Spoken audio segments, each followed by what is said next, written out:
Hi, this is Daniel from River City Ransom Underground, and I'm going to show you how we're going to build levels with this game. I'm using a free tool called Tiled, which is found at mapeditor.org, and we're using our own conventions based on Tiled, which is completely free, to build our own.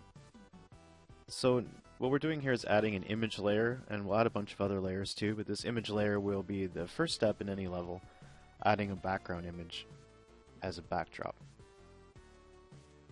We'll have another layer here and a couple of other ones. This one will be called Players Left, and in this case I'm just using this as a convention to demonstrate where players will be able to show up in the level when they enter that level, and in this case from the left hand side. So we'll drop a marker there, one of our favorite sprites from the eating scenes from the original.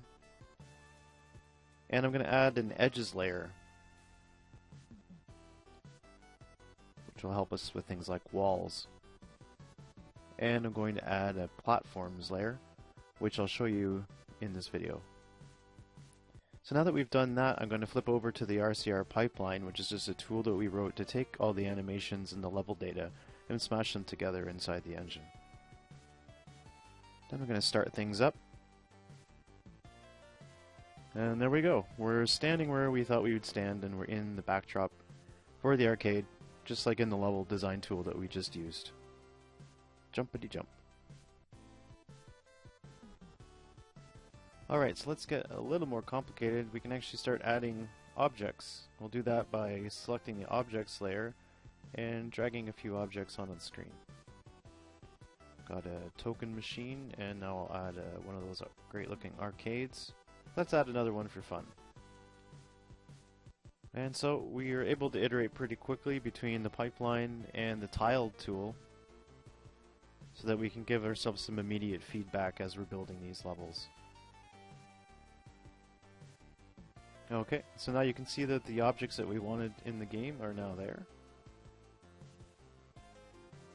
And just to give you a sense of the movement and the fact that we can actually create some kind of physics level data for these, so you can see that these things are actually in the world and not just being painted on. Alright, so for the last bit, I'll show you how we get a little bit tricky with adding platform data.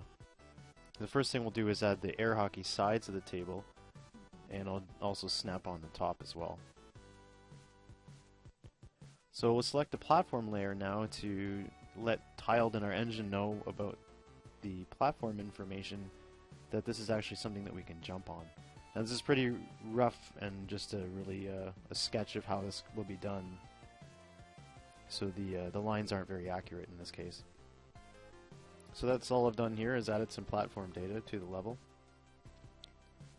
And you've seen this before. We'll flip back over to the pipeline,